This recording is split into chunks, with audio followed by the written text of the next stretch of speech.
Saudara-saudari yang dikasihi Tuhan, salam jumpa lagi dalam Inspirasi Rohani edisi hari ini, Rabu 2 Maret 2022, Hari Rabu Abu, pembukaan masa puasa. Marilah berdoa. Dalam nama Bapa dan Putra dan Roh Kudus. Amin. Saudara-saudari yang dikasihi Tuhan, inspirasi rohani hari ini diambil dari Injil Matius bab 6 ayat 1 sampai dengan 6, dilanjutkan dengan ayat 16 sampai dengan 18. Dalam khotbah di bukit, Yesus bersabda kepada murid-muridnya, "Hati-hatilah, jangan sampai melakukan kewajiban agamamu di hadapan orang supaya dilihat. Karena jika demikian, kamu tidak beroleh upah dari Bapamu yang di surga. Jadi, apabila engkau memberi sedekah, janganlah engkau mencanakan hal itu seperti yang dilakukan orang munafik di rumah-rumah ibadat dan di lorong-lorong, supaya dipuji orang. Aku berkata kepadamu, sesungguhnya mereka sudah mendapat upahnya. Tetapi jika engkau memberi sedekah, janganlah diketahui tangan kirimu apa yang diperbuat tangan kananmu. Hendaklah sedekahmu itu diberikan dengan tersembunyi. Maka Bapamu yang melihat yang tersembunyi akan membalasnya kepadamu.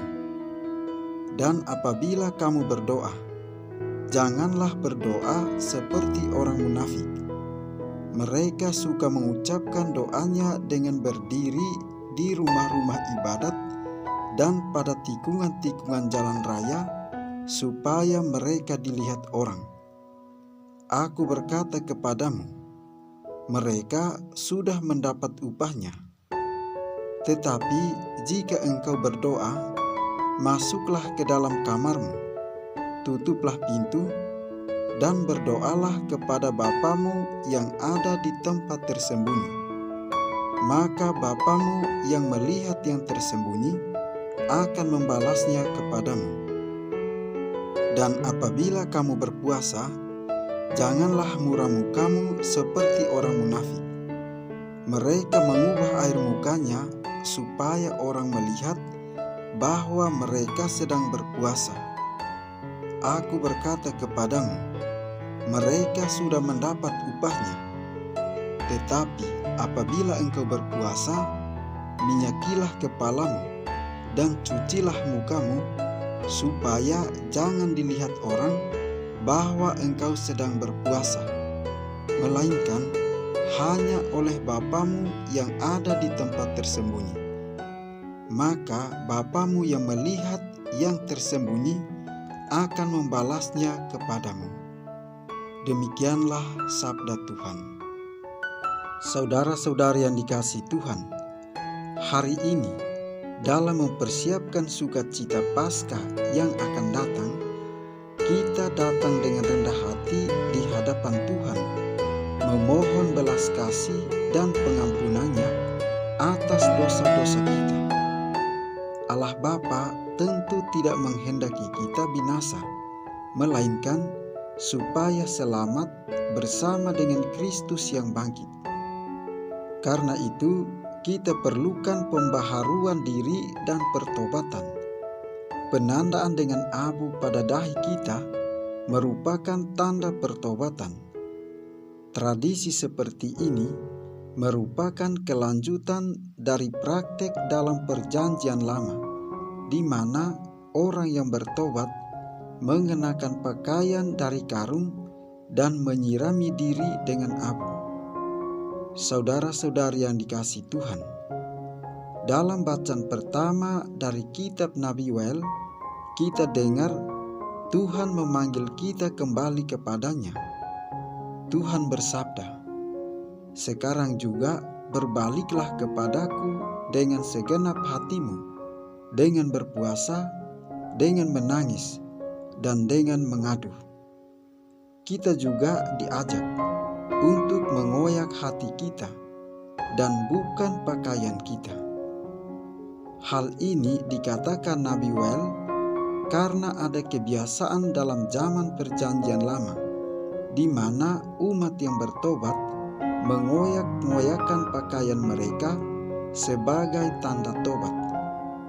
Tetapi kebiasaan ini cenderung menjadi ritual saja yang tanpa makna, sebab tidak ada pertobatan hati dalam arti pembaharuan diri dan perbaikan tingkah laku. Karena itu, Nabi menekankan tobat batinnya, yaitu penyesalan yang sungguh-sungguh atas dosa-dosa dengan mengoyakkan hati. Kita dipanggil untuk meneliti sungguh-sungguh hati kita dan bersedia mengubah segala orientasi kita yang selama ini keliru. Kita diajak untuk mengubah hati kita dan kembali mengikuti jalan Tuhan. Dan ajakan ini tidak hanya ditujukan kepada orang-orang tertentu, melainkan kepada semua orang yang mengimani Tuhan. Setiap orang dihimbau untuk mengadakan pertobatan batin, berpuasa, dan menyesali dosa-dosa. Saudara-saudari yang dikasihi Tuhan, dengan cara yang mirip, Santo Paulus dalam suratnya kepada jemaat di Korintus menasihati kita dalam Kristus yang mengutusnya untuk memberi diri didamaikan dengan Allah. Allah Bapa telah menganugerahkan Putra Tunggalnya Yesus Kristus untuk menebus kita dari dosa-dosa dengan mati di kayu salib. Dia yang tidak mengenal dosa telah diperlakukan sebagai orang berdosa karena kita. Tetapi dengan itu, kita memperoleh pembenaran di hadapan Allah. Semuanya itu terjadi karena kerahimannya yang tak terbatas. Allah selalu dan senantiasa mendengarkan permohonan kita. Ia bersabda, "Pada waktu aku berkenan, aku akan mendengarkan engkau. Dan pada hari aku menyelamatkan, aku akan menolong engkau." Dan inilah saatnya, yaitu pada masa Prapaskah ini, Tuhan membuka pintu kerahimannya. Inilah saat Tuhan berkenan membenarkan para pendosa dengan menganugerahi kita pengampunan oleh kerahiman hatinya.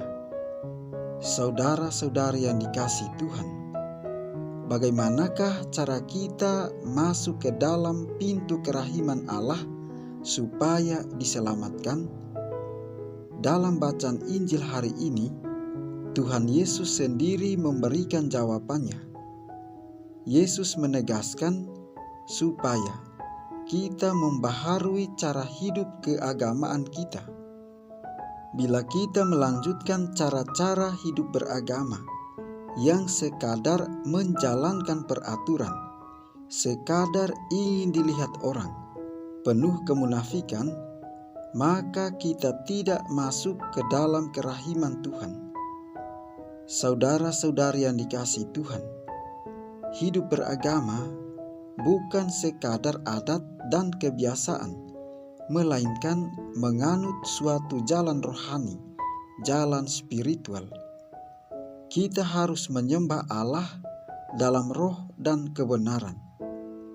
Yesus mengingatkan kita akan bahaya kemunafikan. Yesus berkata, "Mereka yang menampakkan dirinya seolah-olah saleh, tetapi hanya supaya dilihat orang, mereka telah menerima upahnya. Berpuasa, bersedekah, dan berdoa yang benar-benar keluar dari hati tidak harus digembor-gemborkan, melainkan cukup hanya Tuhan yang tahu." Kesalehan yang penuh kemunafikan seperti itu tidak mengubah hidup. Kesalehan yang mengubah hidup adalah suatu kerohanian yang menyatu dengan seluruh keberadaan kita. Kerohanian seperti itu menjadikan kita menyadari penyertaan Tuhan dalam seluruh hidup kita setiap saat. Marilah berdoa. Allah Bapa Maharahim, perkenankanlah semua pengikut Kristus memasuki masa prapaskah ini. Kuatkanlah kami, agar kami mampu menentang kuasa kejahatan. Semoga kami dapat menyangkal diri dan menemukan kekuatan karena berpuasa dan berpantang. Dengan pengantaran Yesus Kristus Putramu Tuhan kami, yang bersama Dikau dalam persatuan Roh Kudus, hidup dan berkuasa, Allah sepanjang segala masa. Amin.